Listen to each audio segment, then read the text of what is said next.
যেহেতু আমার জীবনটা একান্তই আমার নিজের, তো আমার জীবনের প্রত্যেকটি ব্যাপারে ডিসিশন কিন্তু আমি নিজেই নিতে পারবো। তো আমি গ্রামের বউ হই বা শহরের, গ্রামের বউ হয়ে কি নিজের ডিসিশন নিজে নিতে পারবো না? এটা কি কোথাও লেখা আছে? কোথাও কিন্তু লেখা নেই।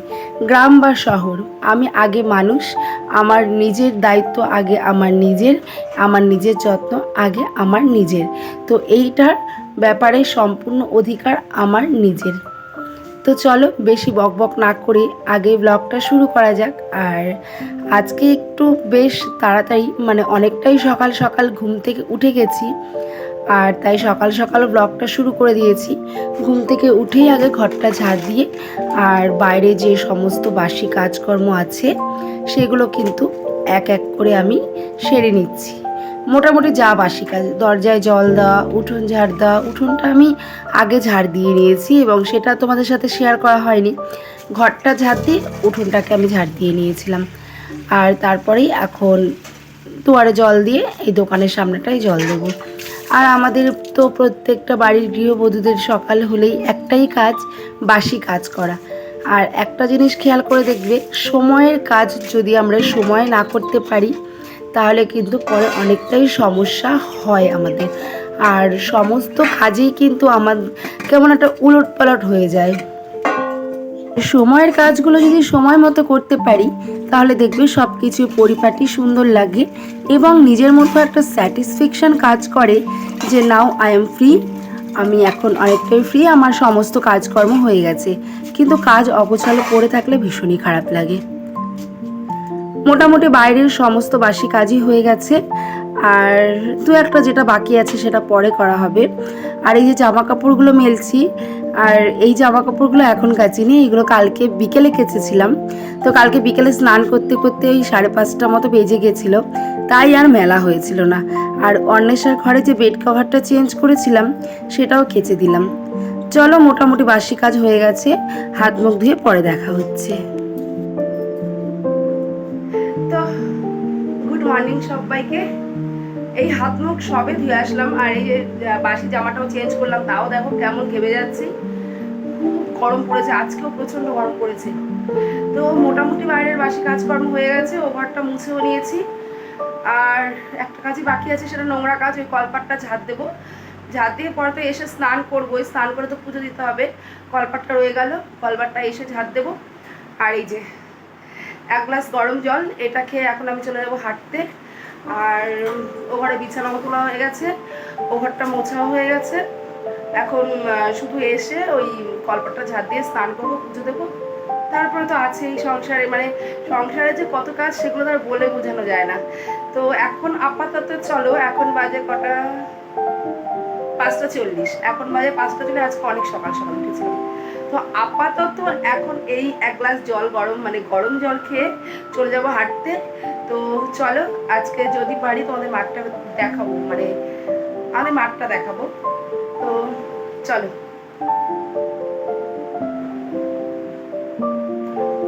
চলো দাদের, চলো এটা খেয়ে হেঁটে আসি।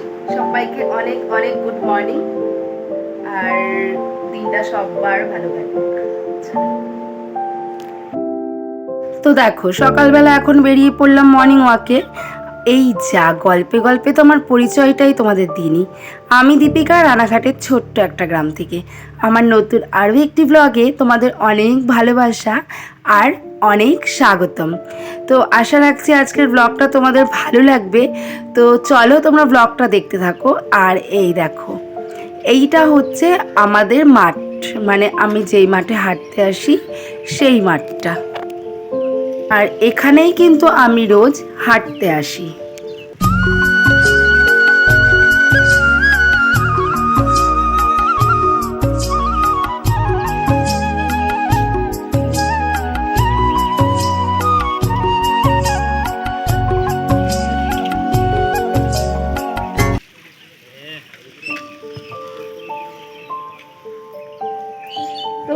প্রচণ্ড ঘেমে গেছি।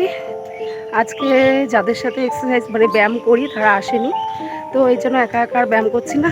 এখন বাড়ির দিকে চলে যাচ্ছি। প্রচণ্ড মানে এত পরিমাণে ঘেমে গেছে আর কি বলবো।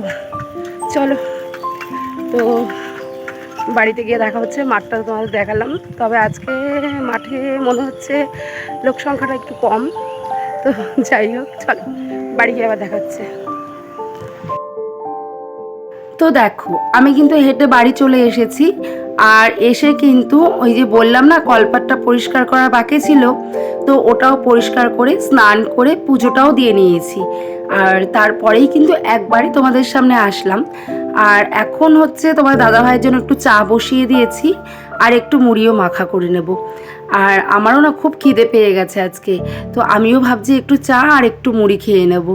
কী করবো বলো, মাঝে মাঝে তো কিছু না কিছু খেতে ইচ্ছা করে। আর সব সময় তো নিজের জন্য আলাদা কিছু মানে বানিয়ে ওঠা হয়ে ওঠে না। তো ভাবছি আজকে চা আর মুড়িটাই খেয়ে নেব। তো যা বলছিলাম, সকালে তোমাদের আমি একটা কথা বললাম না, যে গ্রামের বউ হলে কি নিজে নিজে ডিসিশান নিতে পারবো না? অবশ্যই নিতে পারবো। আর কেন কথাটা বলেছি, তো এখন সেই প্রসঙ্গে আসা যাক। আমি তো দেখতেই পেলে সকালে মর্নিং ওয়াকে গেলাম। তো আমি বিগত লকডাউন পড়েছে, মোটামুটি লকডাউনের আগের থেকেই আমি হাঁটতে যাই, বাড়িতে এক্সারসাইজ করি। তো আমি যখন প্রথম হাঁটতে যেতাম, তখন যেহেতু আমরা একটা গ্রামে বাস করি, আর তোমরা জানোই গ্রামের লোকজন মানে আমিও গ্রামের, তো সবাই যে গসিপ করতে ভালোবাসে সেটা নয়, কিন্তু কিছু কিছু মানুষ আছে নিজের বাড়িতে কি হচ্ছে, নিজে কি করছে সেই দিকে কিন্তু একটুও খেয়াল রাখে না। আর সেই দিকে খেয়াল না রেখে কিন্তু পরের ব্যাপারে গসিপ করতে ভালোবাসে। তো আমি যখন ওই লকডাউনের আগের থেকে হাঁটতে যেতাম, তখন আমাকে দেখে অনেকেই টিটকিরি মারতো যে বাবা ঘরের বউ আবার বাইরে বেরিয়েছে হাঁটতে, বাবা নিজের কত যত্ন, বাবা এখন আবার ইয়াং হওয়ার শখ, এই জন্য হাঁটতে যায়। মানে বিভিন্ন ধরনের কথা আমি শুনেছি। কিন্তু আমি থেমে থাকিনি। কারণটা হচ্ছে, আমি কেন থেমে থাকবো? শরীরটা আমার কি করলে ভালো হবে, কিভাবে থাকলে আমি ভালো থাকবো, সেটার অবশ্যই 100% ডিসিশান নেওয়ার একদম পুরোপুরি রাইট আমার কিন্তু আছে।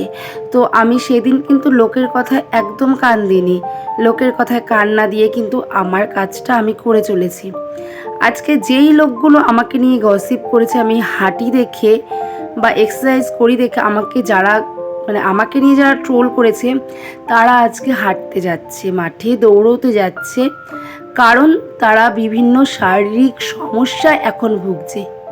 কার হয়তো সুগার, কারো হয়তো হাই প্রেশার, মানে বিভিন্ন কারণে কিন্তু এখন সবাই এক্সারসাইজটাকে মানে আসল বলে মেনে নিয়েছে এবং তারাও করছে। আজকে হয়তো আমি তাদের মুখ ফুটে কিছু বলছি না, কিন্তু মনে মনে তো ভাবছি, দেখো তোমরা আমাকে একদিন কত কিছু বলেছিলে, আজকে দেখো সেই কাজটাই তোমরা করছো। কারণটা বলো তো কি? কারণটা তোমরাও আজকে বুঝতে পেরেছো যে শরীরচর্চা কত মানে উপকারী একটা জিনিস, কত কি বলো ভালো একটা জিনিস। তো সেটা বুঝতে পেরে তোমরা আজকে সেটা করছো। অ্যাকচুয়ালি কিছু কিছু মানুষই আছে এরকম, যারা নিজে কি করছে সেটা না চিন্তা করে অন্য কেউ কি করছে সেটা চিন্তা করে। একই কাজ যদি নিজে করে সেটা ভালো, সেই কাজটাই যদি অন্য কেউ করে সেটা খারাপ। তো আমি একজন গ্রামের বউ হয়ে পিছিয়ে থাকিনি, আমার নিজের লক্ষ্যে কিন্তু আমি এগিয়ে চলেছিলাম। তো তেমনভাবেই কিন্তু আমার আজকে ইউটিউবে আসা। আর আজকে এই ইউটিউবের জন্য কিন্তু আমি অনেকের কাছে অনেক কথা শুনি, যার জন্য আমি কিন্তু এখনো পর্যন্ত বাইরে তেমনভাবে অন ক্যামেরা করি না, যেটুকু ঘরের মধ্যেই করি।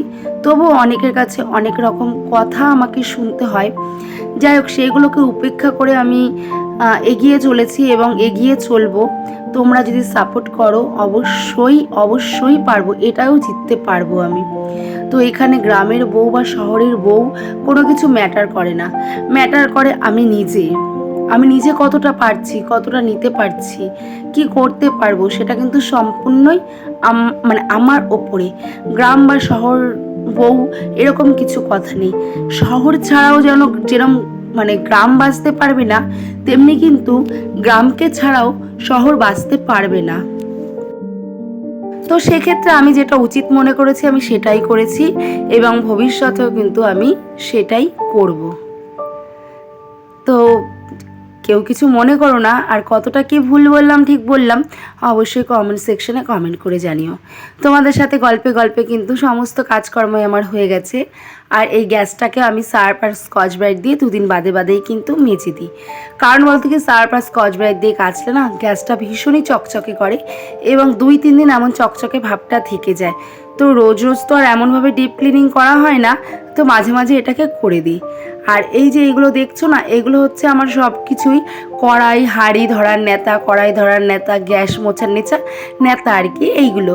তো এইগুলোকে আমি রান্নার শেষে প্রত্যেক দিন এরকম অল্প সার্ফ দিয়ে কেচে পরিষ্কার করে কিন্তু মেলে দিই।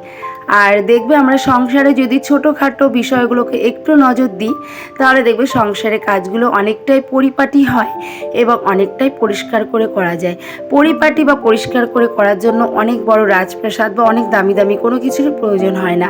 সেটা নিজের কাছে ছোট ছোট জিনিসের প্রতি আমরা যদি খেয়াল রাখি এবং তার প্রতি যত্নশীল হই, তাহলে দেখবে সংসারটা অনেকটা সুন্দর হয় এবং অনেকটাও পরিপাটি হয়। তো আজকের ব্লগটি তোমাদের কেমন লাগলো? আশা রাখছি অনেকটাই ভালো লেগেছে।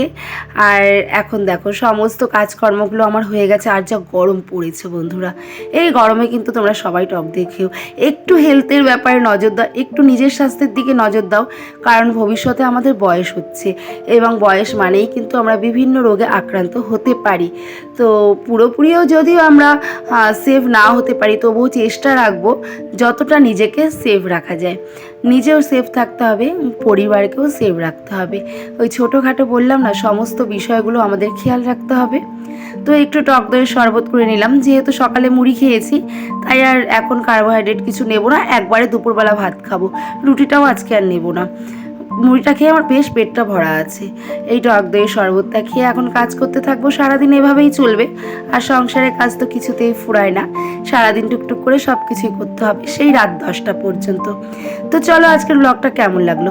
ভালো লাগলে অবশ্যই লাইক করো, কমেন্ট করো, নতুন বন্ধু হয়ে থাকলে সাবস্ক্রাইব করো। এখনকার মতো টাটা, দেখা হবে কাল।